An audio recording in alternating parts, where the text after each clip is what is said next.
পারবেন না।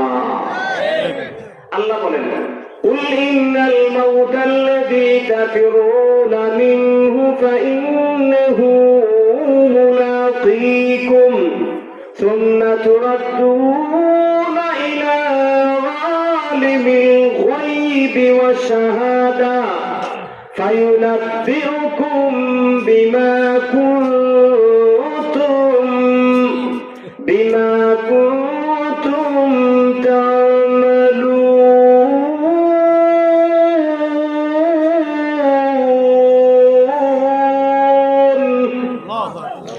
আল্লাহ রাব্বুল আলামিন বলেন, ওগো নবীজি, ইন্নাল মাউতাল্লাযী তাফিরুন, ও দুনিয়ার আমার বান্দা বান্দীরা, তোমরা যতই পলায়ন করো না কেন, মৃত্যুর হাত থেকে যতই পলায়ন করো না কেন, বাঁচতে পারবে না রে মানুষ।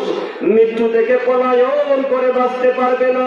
ফাইন্নাহু মুলাকীকুম। আল্লাহু আকবার বলেন। আল্লাহ রাব্বুল আলামিন বলেন, ও দুনিয়ার মানুষ, না না, মৃত্যু থেকে পলায়ন করে তুমি বাঁচতে পারবে না। অবশ্যই মৃত্যু তোমার সাথে সাক্ষাৎ করবে। সুবহানাল্লাহ। ফাইন্নাহু মুলাকীকুম সুম্মা তুরাদ্দুনা ইলা আলিমিল গায়বি ওয়াশ শাহাদা।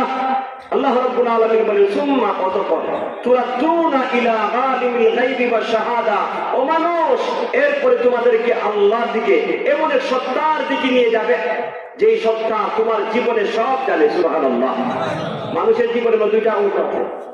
মানুষের জীবনে কয়টা অংশ আছে ভাই? একটা প্রকাশ্য, একটা গোপন। মানুষের জীবনে কিছু গোপন বিষয় আছে না নাই? এমন সিক্রেট বিষয় আছে যেগুলা স্ত্রীও জানে না, আপন ভাইও জানে না, মা বাবাও জানে না, ঠিক কিনা? অনেক বিষয় আছে আপনি বন্ধু বান্ধব জানতে চায় না বা জানায় না। তো আল্লাহ বলেন, বান্দা, তোমার জীবনে, দুনিয়ার জীবনে দুইটা দিক আছে।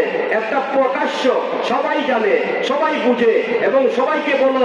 আর আরেকটা বিষয় সিক্রেট, গোপন, যেটা একমাত্র তুমি নিজেই জানো, পৃথিবীর কেউ জানে না এবং তুমি জানতে দেও না। এমনকি তুমি তোমার স্ত্রীর কাছে শেয়ার করতে রাজি না, ঠিক কিনা?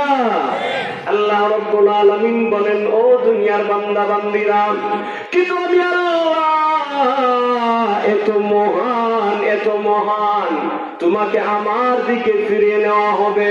বান্দারা রে,